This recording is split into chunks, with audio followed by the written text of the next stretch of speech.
Welcome to the beautiful city of Athens, the gateway to the Tennessee Valley, a city rooted in deep community relationships and built on a rich tradition of small local business and the very best of the human spirit. As Athens embraces the future, the signs of progress are in full bloom. Join us as we discover the bright spots in this charming southern city that we call home. This is Hometown Heartbeat, Athens.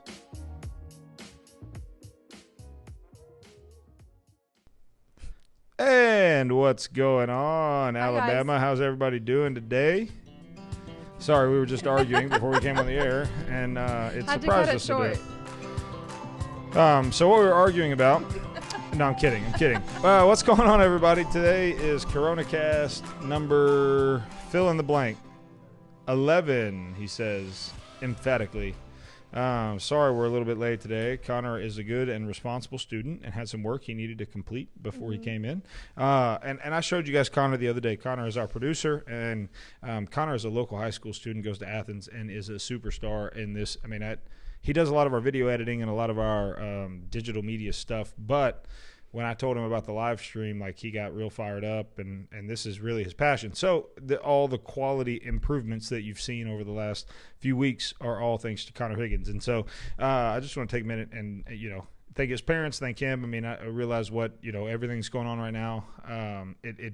It's a leap of faith. It's trust in us as a company to keep our place clean, keep it closed to the public, have a limited amount of people in here, and it makes all the difference in the world in what you guys get to see and experience on a daily basis, because without Connor, I promise you, it would not look nearly as cool as it does right now. He said motion graphics, and I said, I don't even know what you're talking about. So, Connor, I appreciate what you do, buddy.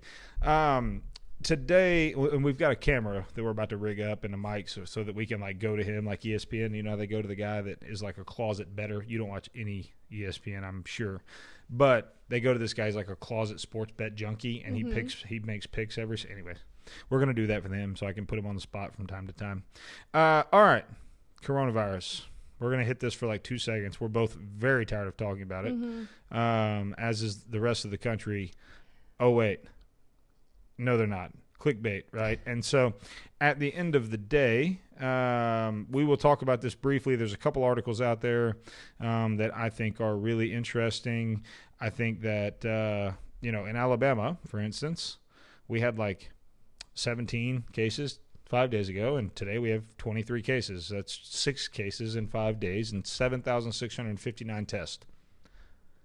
Alabama, if you're listening, that's awesome. Okay? Do not fall victim to two extremes. Do not fall victim to fear-mongering.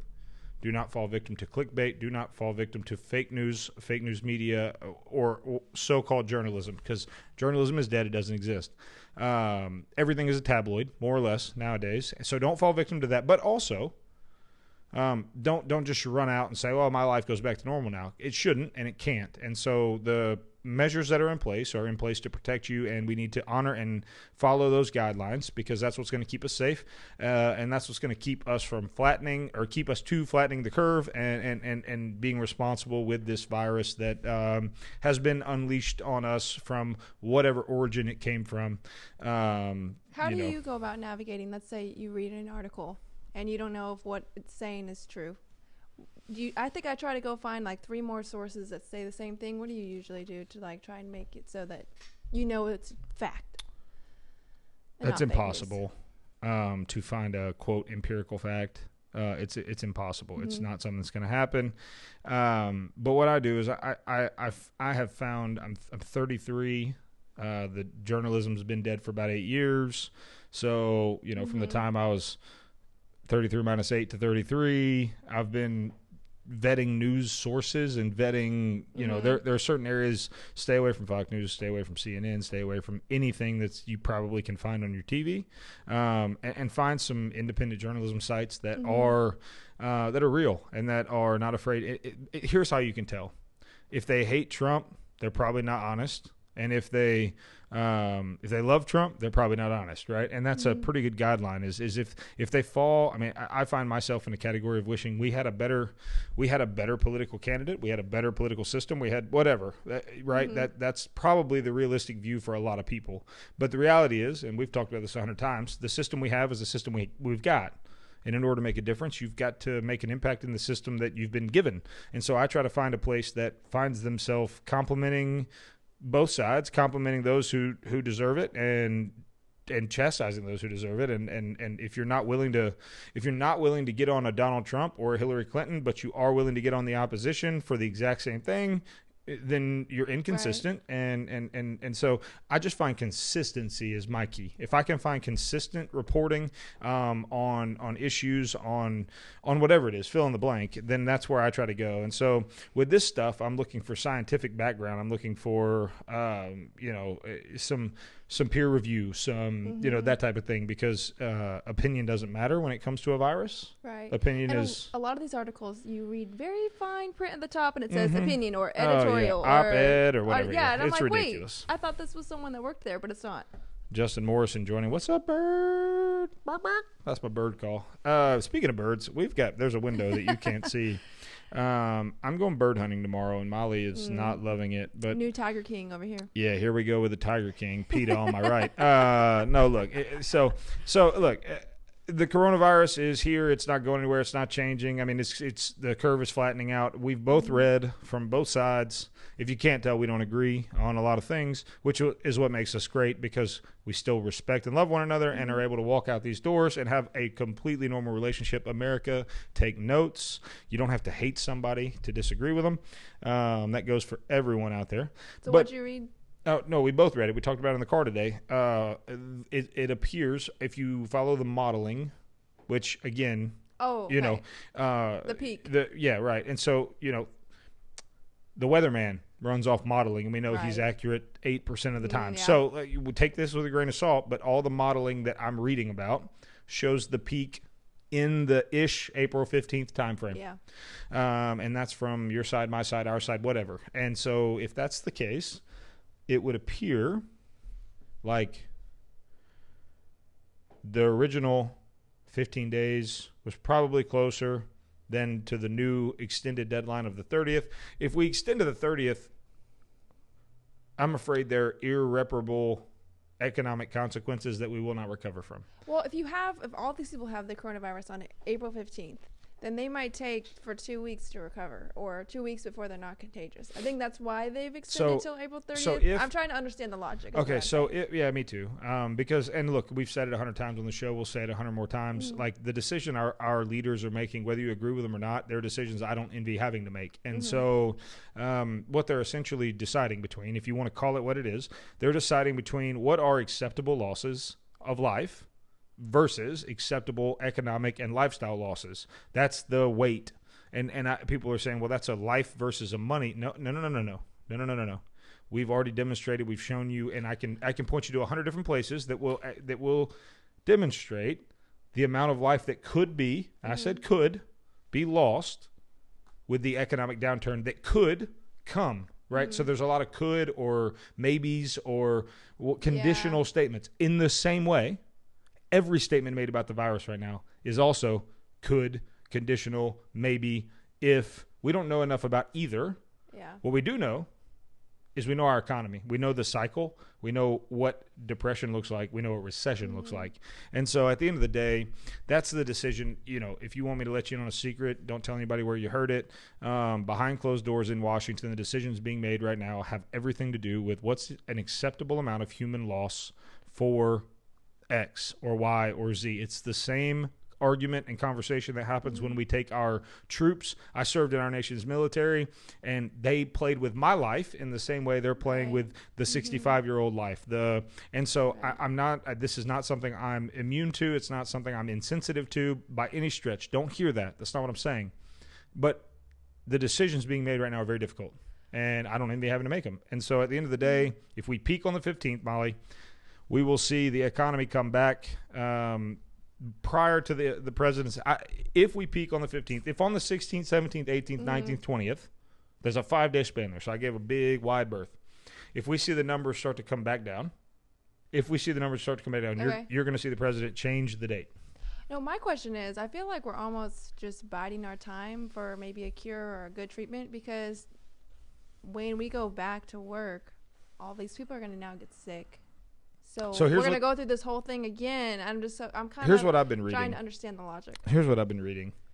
By the way, we're not sponsored by it, so we need to cover that up. I'm kidding. I'm joking. I'm totally joking. Get all your germs on my drink. Nah, just the side, not the top. You're good.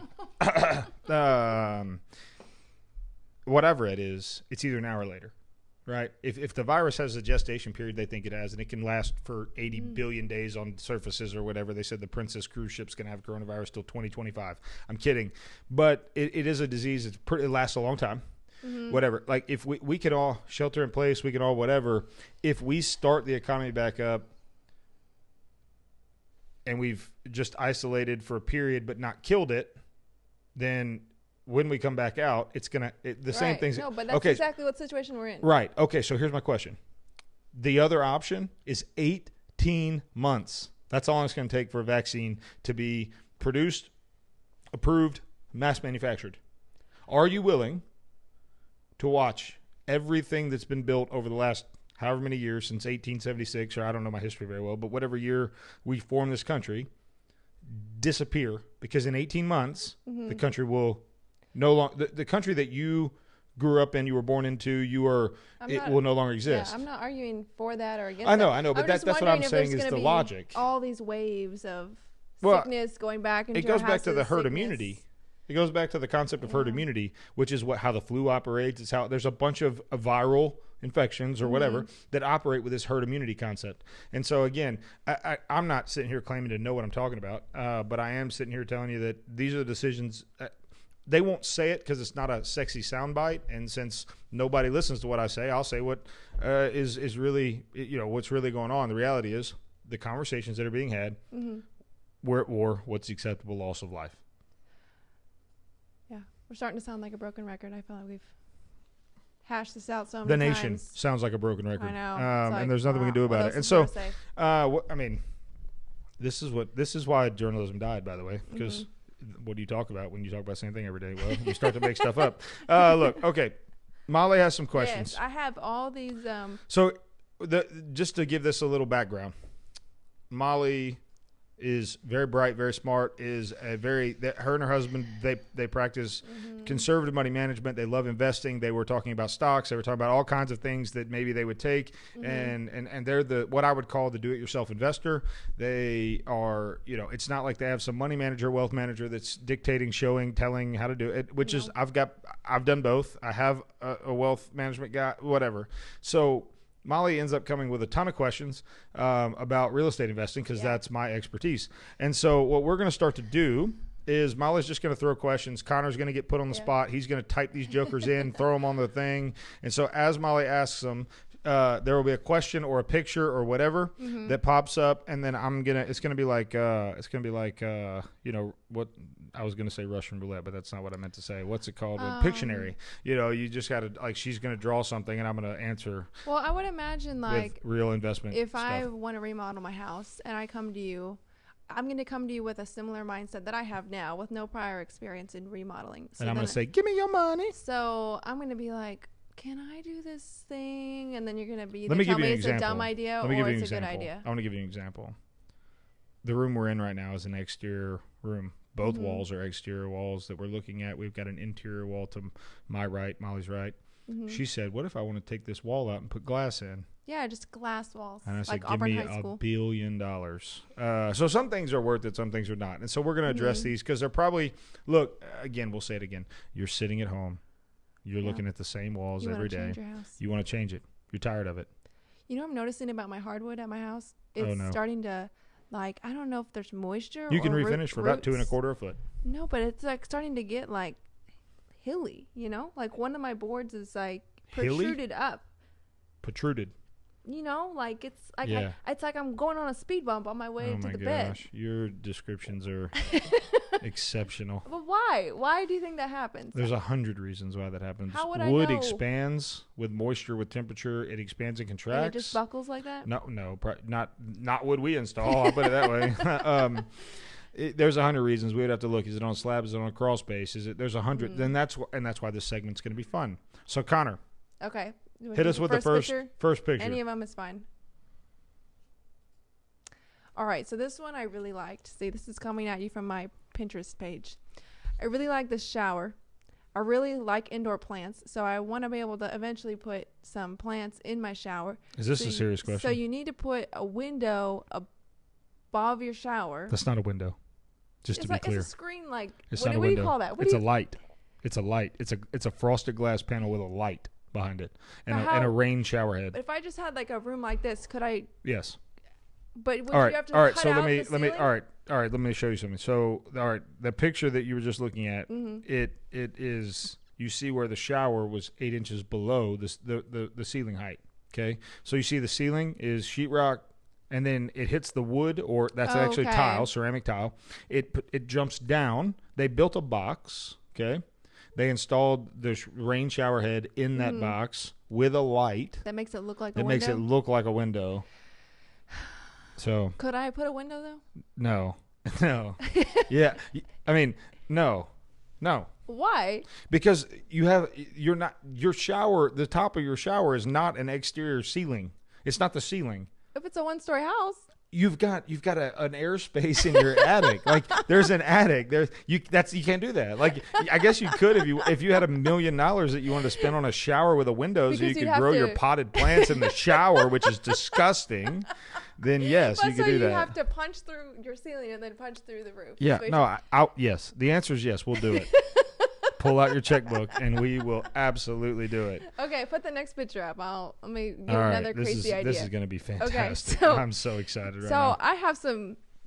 I think you're going to take issue with the flooring situation. Look how they have their wood going two different directions. Don't take issue with that at all. There's a reason. What's the reason? Why did they do that? 2 reasons. There was either a wall there before, or you turn wood on opposite angles to define space. Like we just, in a house we're working on right now, we're doing 2,500 square foot worth of flooring. All the flooring, it's a wide open concept, okay? But they had carpet in the living room. We were there yesterday, right? So in the carpet rooms, the threshold is going to be 1/8 of an inch lower than the rest of the house because it's carpet. So the pad would take up for the hardwood, right?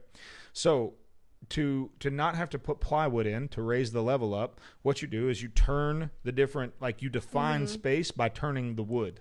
It's the same flooring. You saw that was the same flooring. They just turned the wood on different, so perpendicular to the other to define the entry space.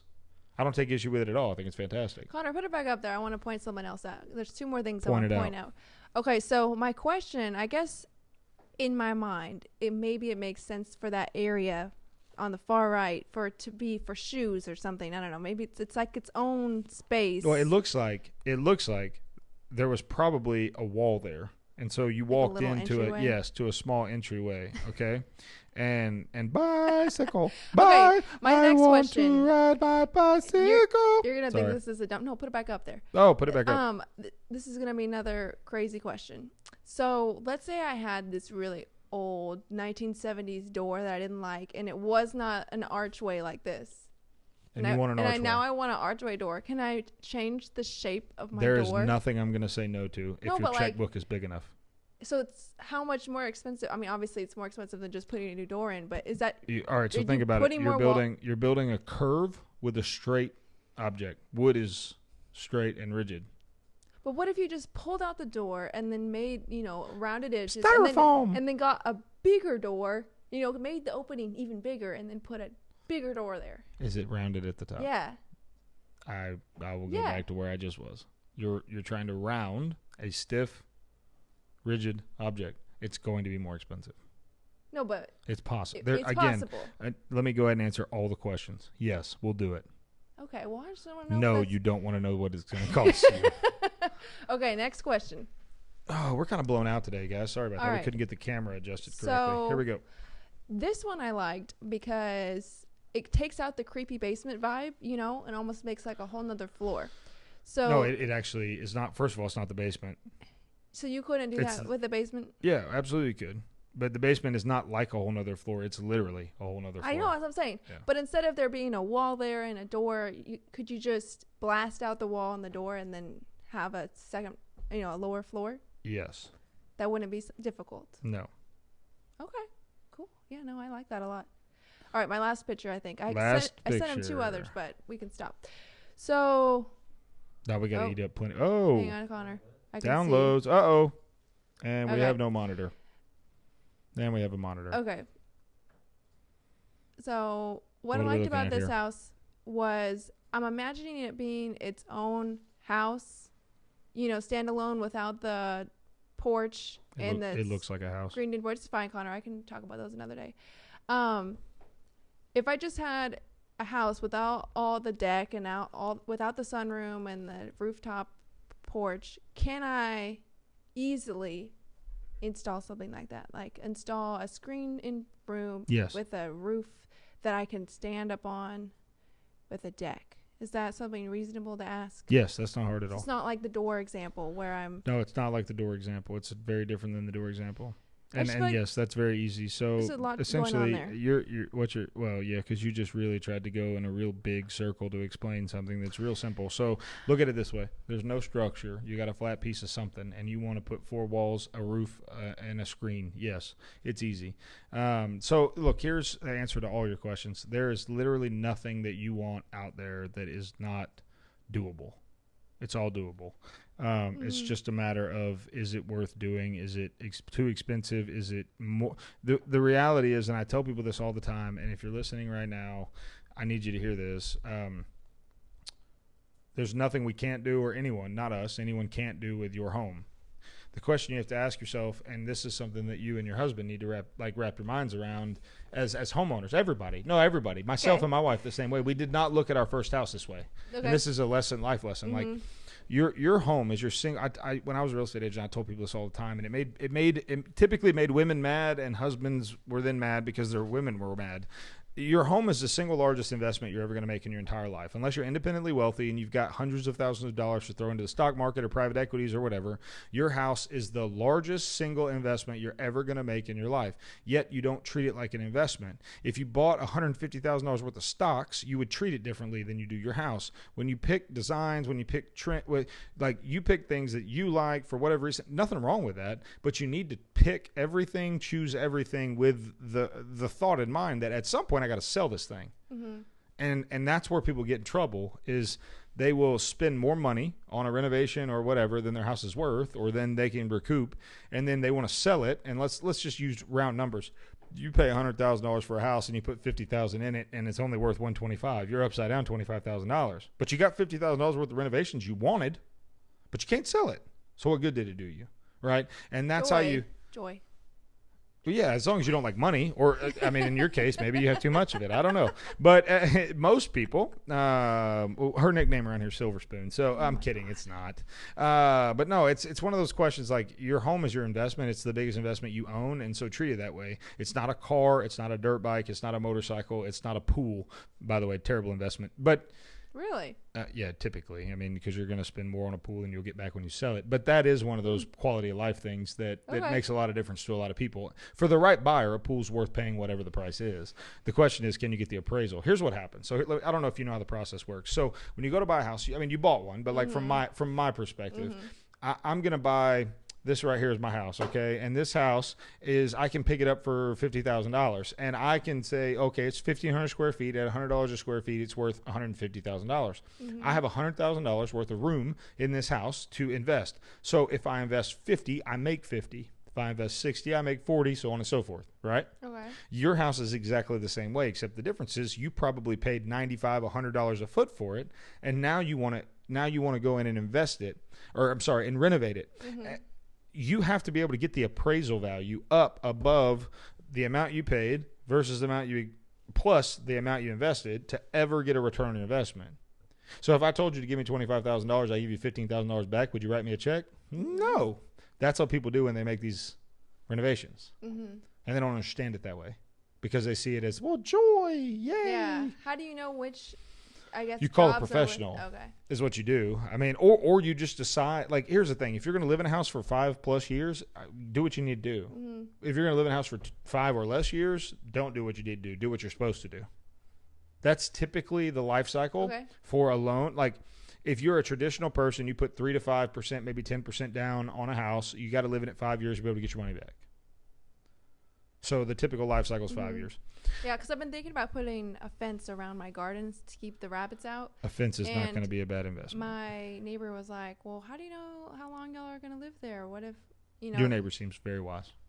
And I think he needs a quote on a renovation, too. I actually gave him our cards, so. Bada bing, bada boom. He might be calling us. But, yeah, no, but I do still want the fence. But look, you're talking about $300-$400. Yeah. Like, why is that? I don't know. It's not. But he's operating from the right perspective. It's all about perspective. Yeah. Life is about perspective. All right, guys. Look, we're going to cut it short today because we've got a tremendous amount of stuff going on over here. We've got 4 projects. We've got to go move an island. We got to go pick lights, and we got to go check on a client job. So today is probably going to be a little shorter than normal, which you should be excited about. At 6 o'clock tonight, I am going to stream something that it's pre-recorded. It's something that is very close and near and dear to my heart. On Monday, some of my best friends over at LifePoint found out that their creative director died of a blood clot. She's 27. She left behind a 1-year-old, a 2-year-old, and a 9-day-old baby. And they're destroyed by this. And one of the things about coronavirus that has really impacted my life is my ability to go from work to home, home to work, work to home, home to work, right? There's nothing else impacting my time, is dragging my time, is leeching my time away from my family and introspective and reflective thought. And I experienced something in August of last year where I lost a 23-year-old that was a son to me that lived with my family that happened very suddenly and it was impactful in my life. And dealing with helping LifePoint Church and Gabe and John and Anthony and all these guys is really put me in a place of introspection. And so tonight at 6 o'clock, I'm going to stream the service, the memorial service that we had for Mason. And there's a lot in it that is, I'm not big on the idea, but at the same time, right now our country's being faced, our world's being faced with death and the reality of it in a way that we've never maybe dealt with it before. If you've not lived through 9/11, which, by the way, we just eclipsed the deaths from 9/11. If you've not lived through a war, if you've not lived through something like that, you're probably dealing with this for the first time, and there is hope. And a spirit of fear is not what we're called to. It's not what we're supposed to be. It's not how we're supposed to live. And I don't know. I was just sitting at home last night, and I was just thinking, man, hopefully this is going to make a difference. So at 6 o'clock tonight, it'll come from my personal page, Zach Walker. Just look for it because I think it would speak truth to your life. Certainly hope it would. And guys, I'm really excited about seeing what happens with that. So anyways, with that being said, we are going to start transitioning our way out of here. If you have any questions for us, you know how to reach us. It's 256-BUY-SELL. 256-BUYSELL. 256-BUY-SELL. BUYSELL. Someone's already calling you. Well, who is that? Should I answer it live? Guys, have a good day. Get out of here. We'll see you later.